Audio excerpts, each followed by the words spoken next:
Every classic rock station loves to replay the same 40 songs on a loop, but there was a whole other side of the 60s and 70s that quietly disappeared from the airwaves and never came back. Some of these songs got pulled by nervous program directors. Some got flagged by government officials. Some simply made people so uncomfortable that stations found it easier to just stop playing them altogether, even after they had already become genuine hits. So today we're digging up 17 forgotten songs from 60s and 70s modern radio doesn't want you to hear. Number 17, Louie Louie by the Kingsmen.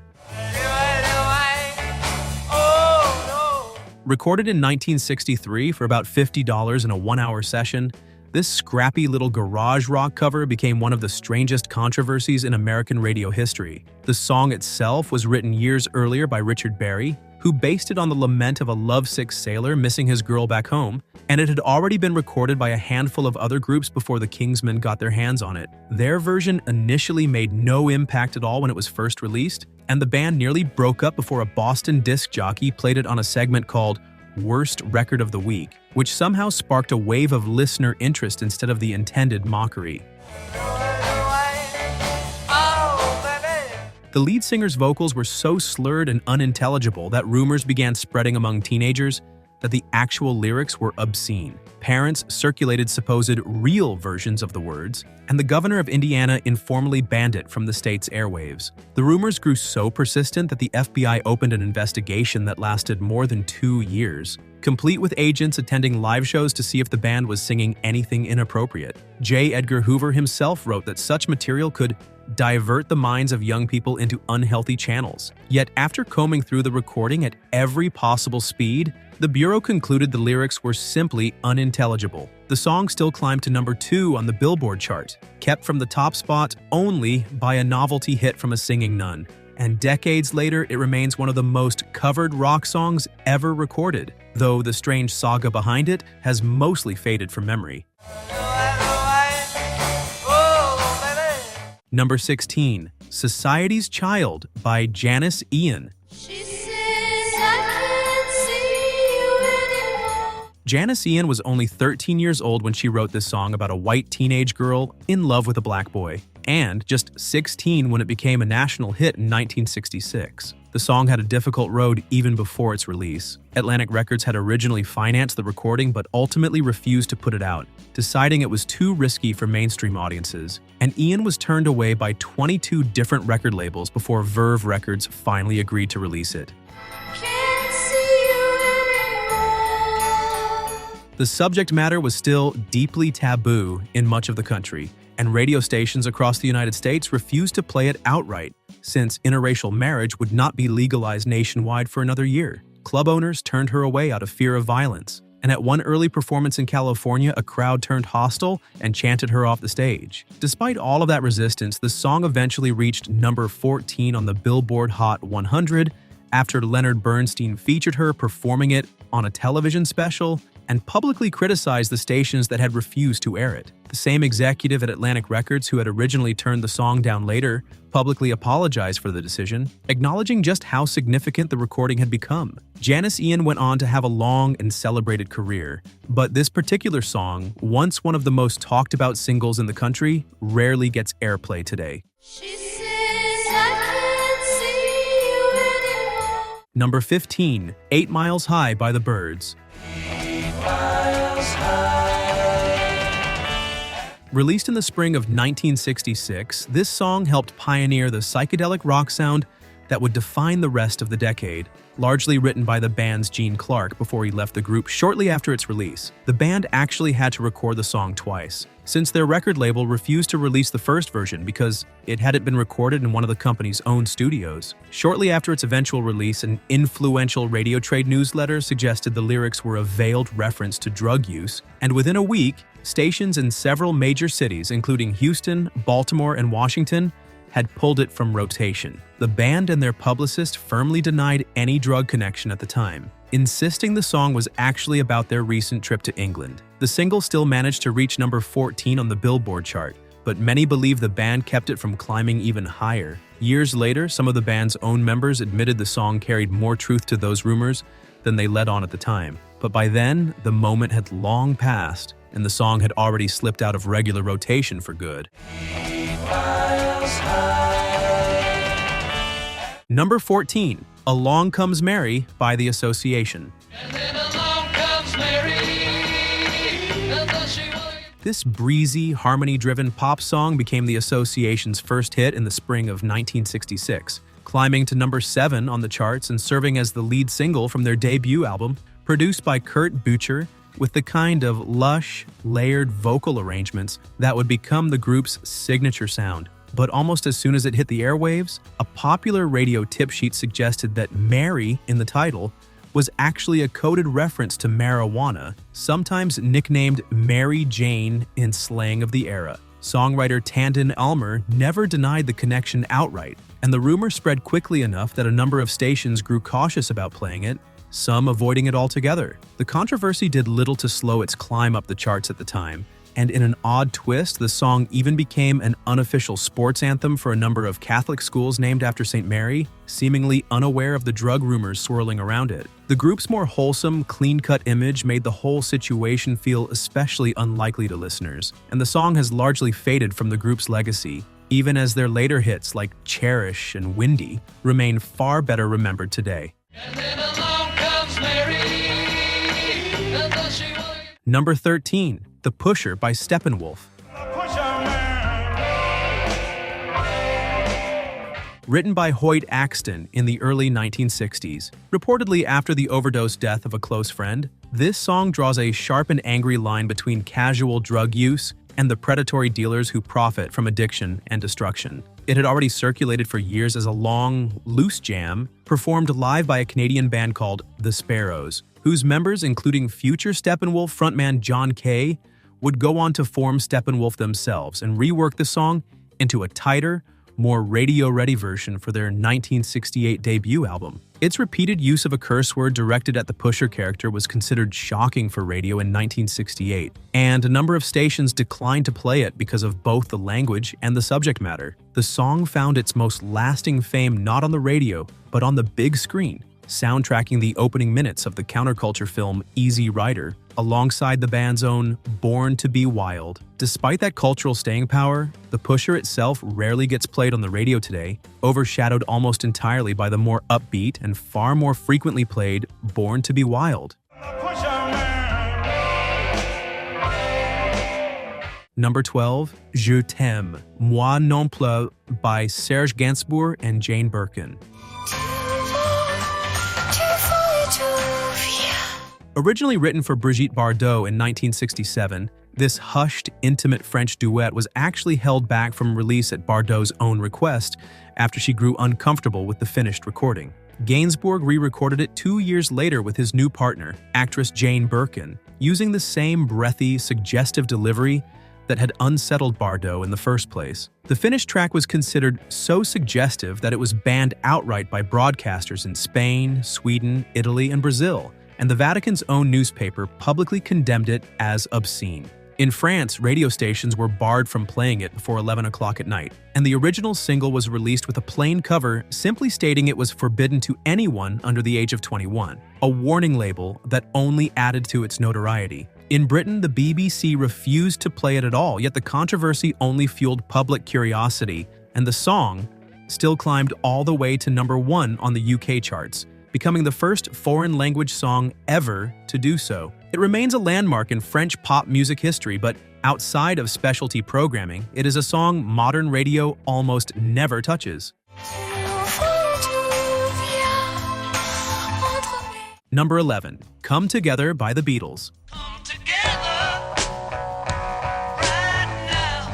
Opening the Beatles' 1969 album Abbey Road, this song began as an attempt by John Lennon to write a campaign song for psychologist Timothy Leary's long-shot bid for California governor, though the finished lyrics ended up far too abstract for any actual campaign use. Musically, it borrowed its loping opening line from an old Chuck Berry song, a resemblance close enough that Berry's publisher later sued Lennon over the similarity, a case that was eventually settled years afterward. In Britain, though, the song ran into a rule that had nothing to do with any of that history. The lyrics contain a brief mention of Coca-Cola, and the BBC had a long-standing policy against playing any song that referenced a specific commercial brand, viewing it as a form of free advertising. As a result, the song was kept off BBC airwaves for years, limiting it to number 4 on the UK charts, even as it soared to number 1 in the United States. It's one of 6 different Beatles songs that ran into BBC restrictions over the years, and while American radio never shared the same brand name policy,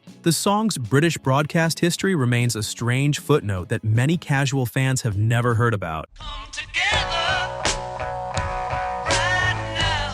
Number 10, Ohio by Crosby, Stills, Nash & Young.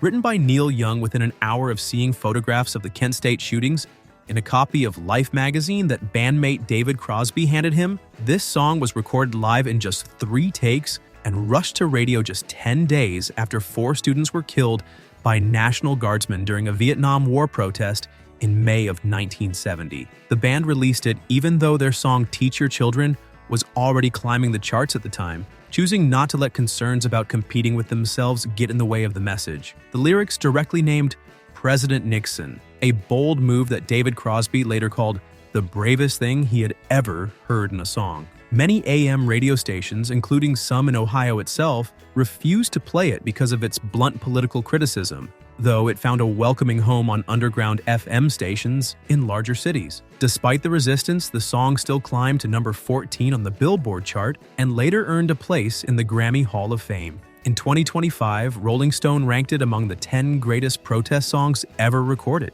a distinction that stands in sharp contrast to how rarely it actually turns up on the radio today, especially when compared to the band's more peaceful hits like Teach Your Children. Number 9, War by Edwin Starr. Motown originally recorded this blunt anti-war anthem with The Temptations for their album Psychedelic Shack, but label executives worried the politically charged lyrics would alienate the group's fans and hurt their crossover appeal, so they held it back from single release. Fans began writing in by the thousands asking Motown to release it anyway, and rather than let the song go to waste, producer Norman Whitfield had Edwin Starr record his own version instead, delivering it with a raw intensity the label found more fitting for a lesser-known artist to take the risk on. It shot straight to number 1 on the Billboard chart in the summer of 1970, becoming one of 7 different Motown singles to reach number 1 that same year alone, a reminder of just how dominant the label was at the height of its success. Even after that massive success, Motown remained cautious about releasing more overtly political material as singles, worried that radio simply wouldn't play it. Decades later, in the aftermath of the September 11th attacks, the song ended up on a list of tracks that a major radio conglomerate quietly discouraged its stations from playing, an odd modern echo of the same hesitation the label had shown 30 years earlier. Number 8, Lola by the Kinks. Released in the summer of 1970, this song tells the story of a young man's encounter with a mysterious and alluring character named Lola in a nightclub, with lyrics widely understood to describe a transgender romance, a genuinely groundbreaking subject for mainstream rock radio at the time. The song ran into an unexpected obstacle when the BBC objected not to its themes, but to a single lyric mentioning Coca-Cola by name, once again invoking the corporation's strict no advertising policy. Songwriter Ray Davies actually flew back to London in the middle of an American tour just to re-record that one line as Cherry Cola, so the single could get played on British radio. The gamble paid off, and the song became a massive hit on both sides of the Atlantic, reaching the top 10 in both the UK and the United States, and helping revive a band whose commercial fortunes had been slipping for a few years after being effectively banned from touring America earlier in the decade. Its groundbreaking subject matter and its strange brand name controversy have both largely faded from the conversation around it today. Number 7, One Toke Over the Line by Brewer and Shipley. According to the duo, this laid-back folk rock song began as an offhand joke backstage at a club in Kansas City when one of them returned from a smoke break and told his partner he was one toke over the line, a phrase that turned into a song almost overnight. It became an unlikely top 10 hit in 1971. Vice President Spiro Agnew personally singled it out on national television, as blatant drug culture propaganda, and the pair found themselves included on President Nixon's infamous list of political enemies, a badge they later said they wore with pride. Many AM stations dropped the song from their playlists entirely because of its drug references, even as it somewhat improbably was performed live on the family-friendly Lawrence Welk Show, with Welk himself introducing it as a modern spiritual, seemingly unaware of what the song was actually about. Despite reaching number 10 on the Billboard chart, and later being ranked by Rolling Stone as one of the greatest stoner songs of all time, One Toke Over the Line today survives mostly as a footnote in stories about government overreaction rather than a song people still hear on the radio. Number 6. Timothy by The Boys. Songwriter Rupert Holmes, years before finding fame with Escape, the Pina Colada song, deliberately wrote this song to be provocative enough to get banned, hoping controversy would help a struggling young band get noticed after their first single went nowhere. He drew some of his inspiration from a real mining disaster years earlier in Shepton, Pennsylvania, as well as a film he had seen about cannibalism, just a week before writing the song. The lyrics tell the story of 3 miners trapped after a cave-in, only for one of them, Timothy, to mysteriously vanish, strongly implying his companions resorted to cannibalism to survive. The plan worked exactly as intended. Numerous radio stations refused to play the song, while curious competitors picked it up specifically because it had been banned elsewhere. Scepter Records even tried claiming that Timothy was actually a mule rather than a person in a failed attempt to calm the controversy. The song still climbed to number 17 on the Billboard Hot 100, becoming the only major hit of the Bowies' career, and remains one of the strangest and most rarely discussed one-hit wonders of the era. Number 5. Brown Sugar by the Rolling Stones. Released in 1971 as the lead single from the album Sticky Fingers, an album whose cover famously featured a real working zipper and was designed with help from Andy Warhol. This song was written primarily by Mick Jagger and recorded at the famous Muscle Shoals studio in Alabama, and it shot straight to number 1 in the United States and Canada, blending references to slavery, drugs, and sex into one of the more provocative singles of the band's career. Many radio stations at the time censored or avoided the song entirely because of its explicit content, and the controversy surrounding its lyrics has never fully gone away. In more recent years, the band members themselves grew uncomfortable enough with the song's subject matter that they quietly dropped it from their own live set lists. It remains one of the most successful songs of the Rolling Stones' career on paper, yet it has become one of the rarest deep cuts to actually hear played today, both on classic rock radio and in the band's own concerts.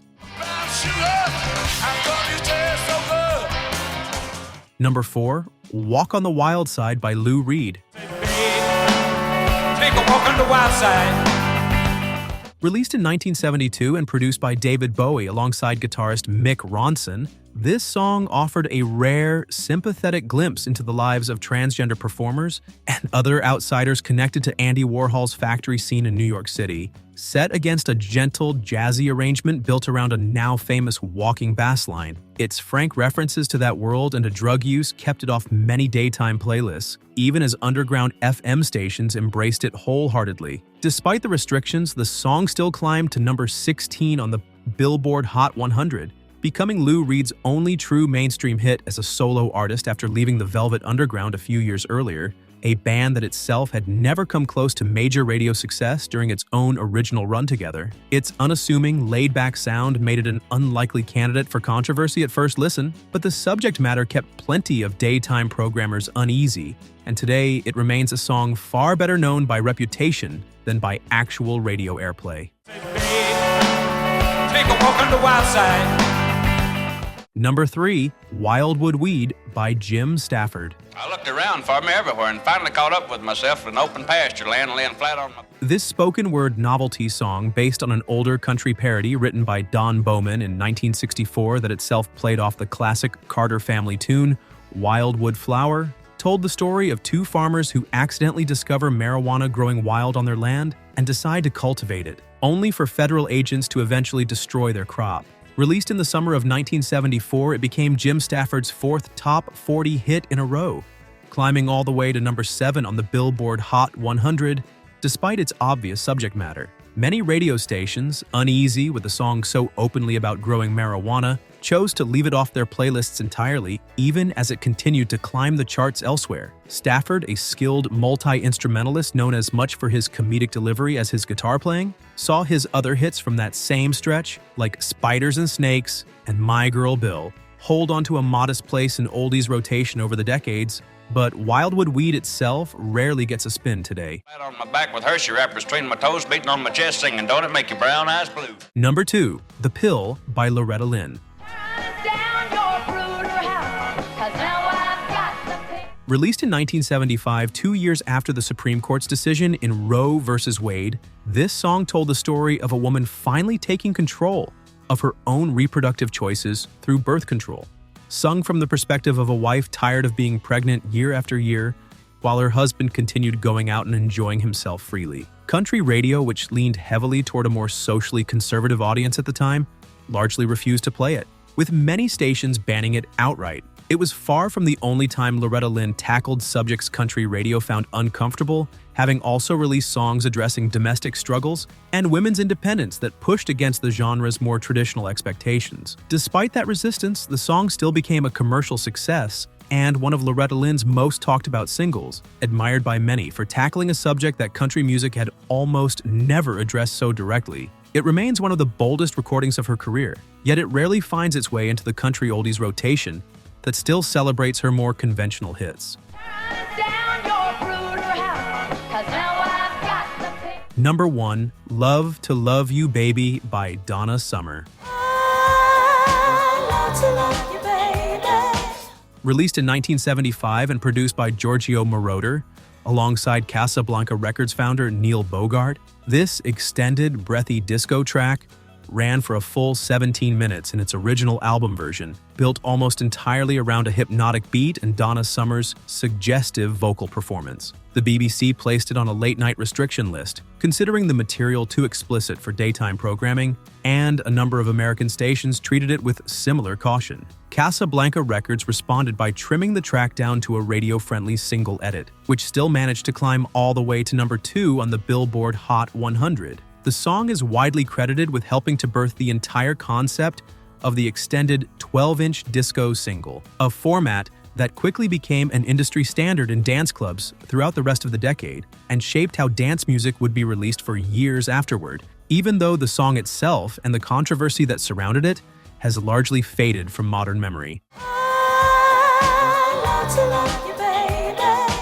17 songs, 17 reminders that the story of popular music has always been shaped as much by what radio refused to play as by what it embraced. Some of these songs were pulled for their politics, some for their honesty, and some simply because they made the wrong people uncomfortable at the wrong moment in time. A few were banned by a single overzealous programmer, while others ran into official government pressure or corporate broadcasting policy that had nothing to do with quality and everything to do with fear. Yet nearly every one of them still found its way to listeners, climbing the charts despite every attempt to keep it off the airwaves, proving that curiosity and word of mouth were often more powerful than any official ban. If any of these songs brought back a memory or introduced you to something you had never heard before, let us know in the comments which one surprised you the most. And if you enjoyed digging through this hidden side of music history with us, make sure to like this video and subscribe for more stories about the songs radio tried to leave behind.